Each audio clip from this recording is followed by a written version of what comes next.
All right, we're back. Hey. Hey. All right. Okay. So we left off on Perfect Movie. I answered that one. Okay, what's next? Shawshank. Next, I got a question for you. Like, what would be your funeral songs? Songs that we're gonna play at your funeral. Two of them. Okay. The first one is the Rainbow Connection, Kermit the Frog. And why? Why I don't know. It's a beautiful song, and it reminds me of. It reminds me of somebody I lost when I was a little kid. Aww. And that was that song has a connotation to that. So, and I've always it's a hopeful song too. It's about, finding your people. So if yeah, I don't know. It's just, what else does that song make you do? Cry. Cry. I cry when I hear Cry it. every time. Yep. If you want to make Newt cry, just there's a lot of songs that make me stand cry. out in front of his house with boombox over your head with the rainbow connections. Okay. No, there's a lot of songs, a lot of movies. I cry easy. You do? Yeah, I'm a crier. I don't know if I've seen you cry. I don't think I've ever cried around you. Okay, so you said there was another song. On to the next song. Okay, the other song is "Song of the Siren" by Tim Buckley. Okay, Song of the... I think we listened to that. Mm-hmm. That's the most beautiful lyric ever written in anything is in that song. What's the lyric? He said, "Did I dream you dreamed about me?" Did I dream? You dreamed about me. You dreamed about me. That lyric hits me every time. And then he asks that gal, and she's like, No, you didn't. I didn't dream about you. Well, it's more about the ocean than, Oh. But I look at it as a person, though. I look at it as, there's certain people who don't, who are out of my life who I wonder if they think about me. Yeah. You do? Yeah. They probably do. I don't think so. Not in a positive way. What do you want people to say about you at your funeral? That he tried. He tried. Mm-hmm. Yeah. He tried. Well, I mean, I'm gonna get up there and be like, "Hey guys." He tried. He tried. He was an ambitious failure. He tried. Newt.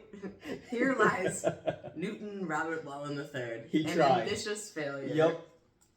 Did you make that one up? Yeah. Yep. I like that. Mm-hmm. All right. What is now the last couple questions I have are about film stuff. What is surprising about filmmaking to you? Well, the problems that we had.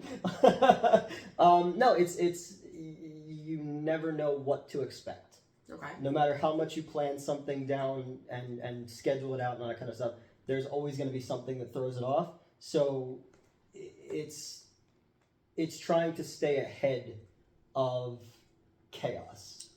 Trying to stay ahead of chaos. Mm-hmm. Okay. And you never will. Sure. Again, we have everything planned out, and then we have actresses who refuse to come to set because they're not getting kombucha. And it sets us back 2.5 hours. And how am I supposed to act without my kombucha? I know. I asked this of you. Mm-hmm. And by the way, where is my kombucha right the fuck now? I will go get it for you. I'm done. I'm leaving. All right, trying to stay ahead of chaos. I like that. And how do you find yourself in those moments? I'm a good problem solver. Okay. That's from years of running movie theaters. I'm always hyper aware of the sword of Damocles. Damocles? You never heard the sword of Damocles? You said the sword of Damocles is hanging over my head.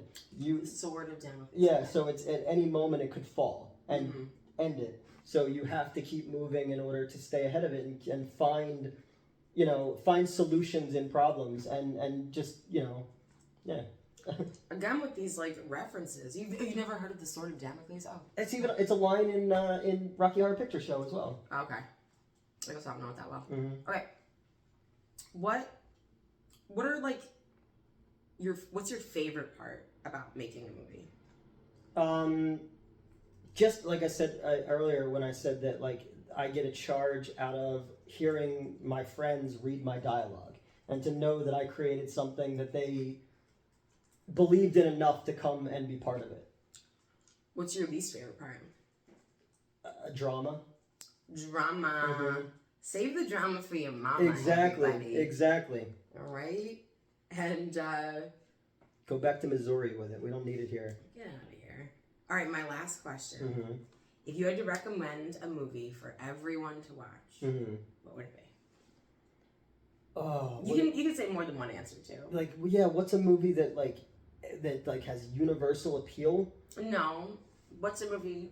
I mean, I love that I want people to see. Yeah, like if you could say, "Hey, I want the whole world." Like I have my movie, which is my favorite movie. What's your favorite movie? The Birdcage. Okay, it's a great movie. I love The Birdcage. Although the son is really the villain of that movie. He is. Yeah. He is. But he's like I feel like it's a good kind of villain. Like he had to learn a story, and you know what? I really like the idea that the villain is the naive young person because it's worse when the villain's older. It's like the villain has something to learn here, you know? Like he didn't see something. He doesn't know enough about life. He was wrong. Yeah, 100%. You know? I don't know. Like, what's a movie? God, there's so many. Because you have to think, like, my favorite movies swing based on my mood.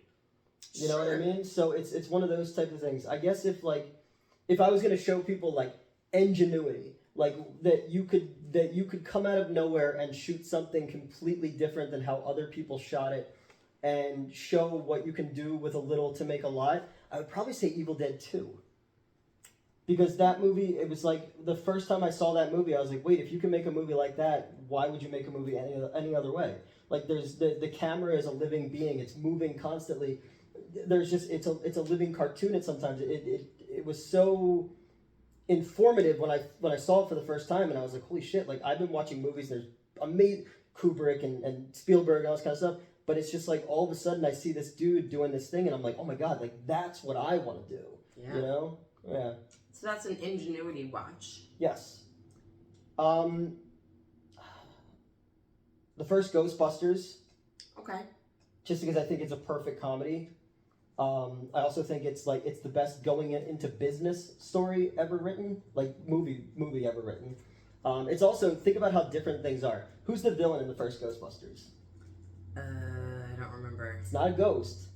It's the Environmental Protection Agency. Okay. Because that point in the 1980s was Reaganism. They were getting rid of they wanted against big government. So the bad guys of that movie are the Environmental Protection Agency. The EPA. Yeah, Walter Peck. If I had a dime. Mm-hmm. A really good going into business story. Yeah. It's like says the best. Yeah. Because you ever see what was the movie with Amy Adams and Emily Blunt, like Sunshine Cleaning or something like that? That's another one of those types of movies I love, like unconventional things in our society that we take for granted, but it has to be there. Cleaning up after crime scenes is the thing, and that's why my Infestoid script came about because I was watching. I love Amy Adams; she's one of my favorites. Yeah, she's good. Gorgeous too. But I'm watching that movie. It's like, oh fuck, what if I made a sci-fi version of this? So that's what sparked that movie. Neat. Mm-hmm. Yeah.